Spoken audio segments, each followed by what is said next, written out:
ঘরের ভিতর ঘর, তার ভিতরে ঘুমায় কোনে বর। এই প্রশ্নের উত্তরটা আজকে যে দিতে পারবে তাকে আজকে দেওয়া হবে 8,000 টাকা। আপনি কি পারবেন? হ্যাঁ পারবো। আপনার নাম? মৌসুমী। মৌসুমী। কি হন সম্পর্কে দুজন? আমার জামাই। আপনার নাম কি? আমার নাম নিয়ামুল হাসান। নিয়ামুল হাসান। তো আপনাদের দুজনের কাছে আমার প্রশ্ন, ঘরের ভিতর ঘর, তার ভিতরে ঘুমায় কোনে বর।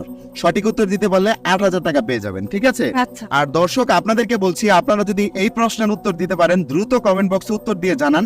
আর উত্তর জানানোর আগে এই ভিডিওটা অবশ্যই শেয়ার করবেন। বলেন। এটা বাসর ঘর হবে। বাসর ঘর হ্যাঁ। কিভাবে বুঝে? ঘরের ভিতর ঘর, Yes. তারপরে ফুল দিয়ে সাজায় রাখে, এটা তো বাসর ঘর হবে। ঘরের ভিতর ঘর। আচ্ছা, আপনার উত্তরটা ভুল হয়েছে, অন্য কিছু হবে। আপনি বলেন। মানে এটা বাসর ঘর হবে না, বাসর ঘর তো ঘরের ভিতরে ঘরেই। আচ্ছা তাইলে হবে ভাই, পাও কি হবে? হচ্ছে না কেমন? মানে পালকির ভিতরে যে যখন বর যাত্রী আনতে যায়, বর এবং বউ আনতে যায়, তখন এরা পালকির ভিতরে ঘুমায় থাকে। ভাই, পালকির মধ্যে আমি যতটুকু জানি বা আমার সাধারণ